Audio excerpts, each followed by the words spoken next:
Hello, I'm Susan Woods of Susan Woods Nonprofit Solutions. Thank you so much for your time. The title of this short nonprofit class is called What is a Fiscal Year? What is a fiscal year? And this class is a part of the short nonprofit classes series presented by Susan Woods Nonprofit Solutions, and my website is www.trustsusanwoods.com. What is a fiscal year? Why is determining the nonprofit fiscal year so important? The fiscal year is the 12-month accounting period nonprofit leaders choose to use for their nonprofit organization. Most nonprofit leaders use the 12-month calendar year as their fiscal year, which is January 1st through December 31st, again as the fiscal year for their nonprofits. Mainly because it's just easy to remember that, because that's the time frame we individuals use as our fiscal year or our accounting period for our own personal taxes.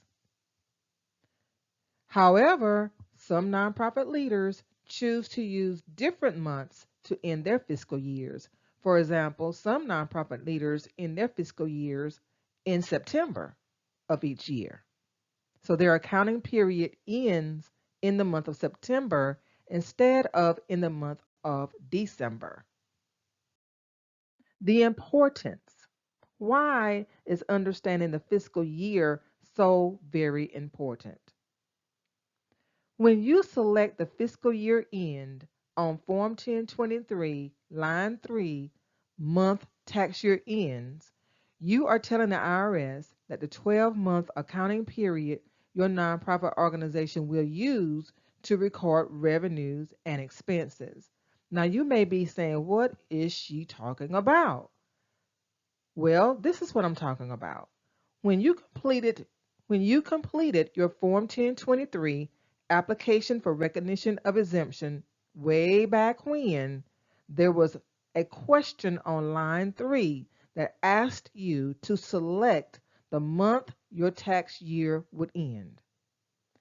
That's the month that you chose from January through December to let the IRS know that your, and I don't like tax year, that's so confusing. Taxes are normally used for profit businesses. I wish it would say month your fiscal year ends. But anyway, when you clicked on whatever month it was, that's the month you told the IRS that you wanted your fiscal year or your accounting period to end.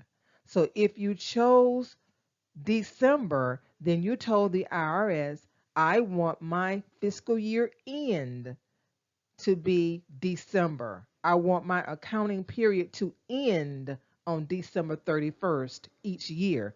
That's what you chose when you selected line number 3.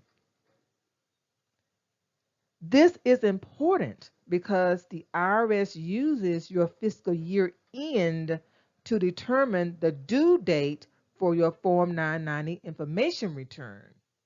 So what is the Form 990 information return?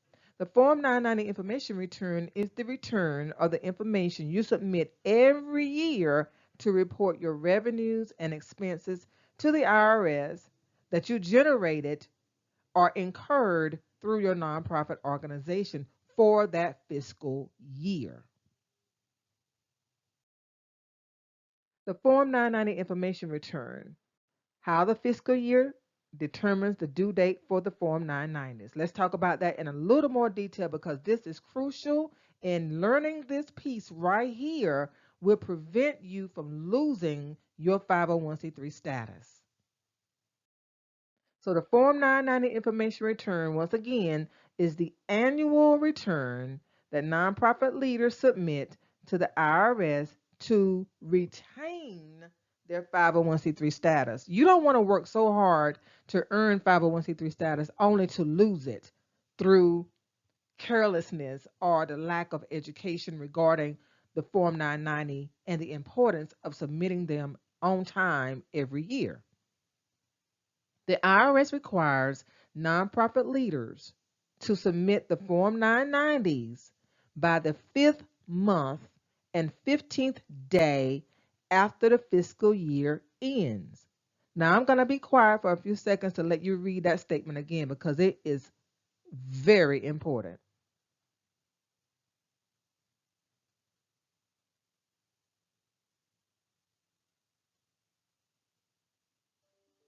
Okay, so here we go again. The IRS requires nonprofit leaders, that will be you, if you are leading a nonprofit organization, to submit the Form 990. And again, that's the return you submit every year to show your revenues and expenses by the 5th month and the 15th day after your fiscal year ends. So if your fiscal year ends December 31st, you should be able to right now in your mind determine when you should have your Form 990 submitted to the IRS. And we will get to that in just a moment. Therefore, if the nonprofit leaders selected December 31st as the fiscal year end for their nonprofit organization, here is your question. When is their Form 990 due? Take a few moments to think about that and we'll come back with the answer.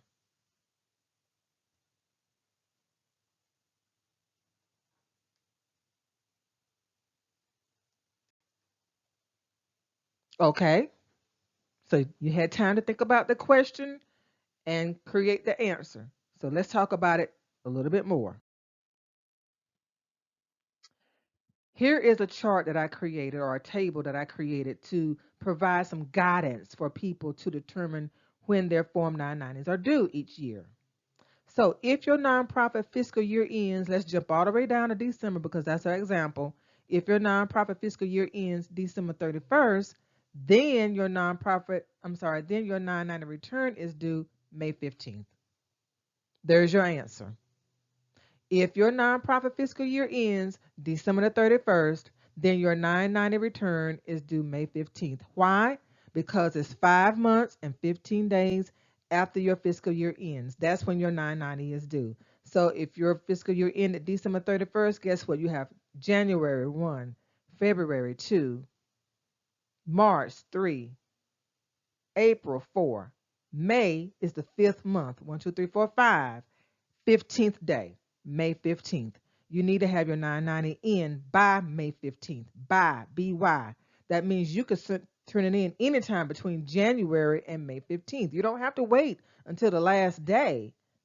You don't have to wait until May 15th. You have that by May 15th, from January to May 15th, to submit it to the IRS.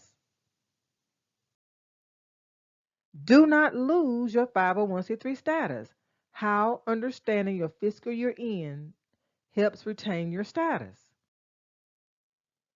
The IRS revokes, let me say that again. The IRS revokes 501c3 status when nonprofit leaders fail to file the Form 990 information return for 3 consecutive years. So if you allow 3 consecutive years to pass without submitting your Form 990 information return to the IRS, your 501c3 status that you work hard to earn will be revoked by the IRS. The IRS will revoke your status automatically. You won't get a warning, you won't get prompts, you will get a letter saying your 501c3 status has been revoked. And that means you no longer have 501c3 status, which means your nonprofit organization is shut down. That means if you continue to generate revenues under the pretense that you have 501c3 status, which you do not, you are committing fraud and you could be prosecuted for that.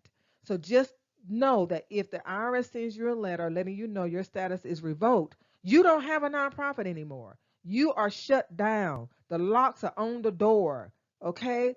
You can't do business anymore. You can't promote your organization anymore as a nonprofit because you don't have that status. And I'm emphasizing that because so many times people believe they can still operate while they try to reinstate. And you cannot. If someone gives you $10,000, $5,000, $1,000, $1 while you are in revoked status, they will be audited. They will be audited. They will receive a letter from the IRS stating that the EIN you used to claim a deduction, a tax deduction, is no longer in existence. That nonprofit does not exist. Therefore, why are you trying to take a tax deductible donation from a donation you gave to an organization that doesn't exist?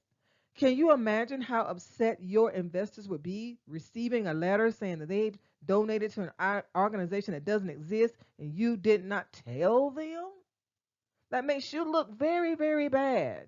Don't do that. When your status is revoked by the IRS, you would need to complete the Form 1023 again, pay the IRS processing fee again, and determine which reinstatement option is best for your organization. So you're starting over. You're starting over. The whole process has to be completed again, plus one additional step, determining which reinstatement option is best for your organization. And I'm not going to go into that because I have a video on YouTube that talks about reinstating nonprofits, and I walk you through the 4 options that are available to do that. But you have a lot of work to do if you have your status, if the IRS revokes your status. That's a lot of work to get it back, to reinstate it. So here's a summary of this short class to wrap everything up. The fiscal year is the 12-month accounting period nonprofit leaders select on the Form 1023 line 3 month tax year ends. I hate the word tax. That's so confusing in the nonprofit sector. I wish it was month fiscal year ends. I'm going to write in and ask them to change it. The IRS uses this month to determine when the 990 is due. If the nonprofit leader fails to file the Form 990 for 3 consecutive years, 2020, 2021, 2022, that's 3 consecutive years, the IRS automatically revokes the 501c3 status. The nonprofit leader will need to complete a new Form 1023 to reapply, or to apply rather, for reinstatement. But bear in mind, this is the kicker, the revocation date remains on the record forever. Even when your status is reinstated, that revocation date is going to remain on your record forever.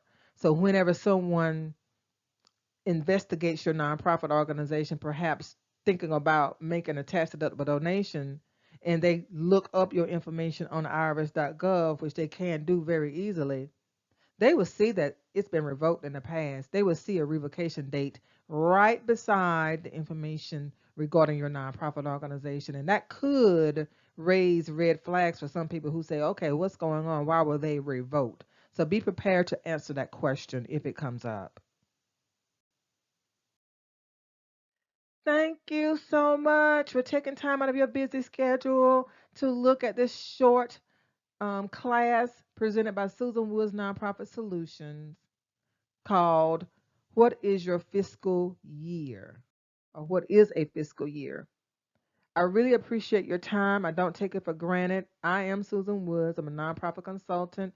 I've earned 3 nonprofit management certificates from Duke University, Winthrop University, and Wake Forest University. It's time for me to jump into another class.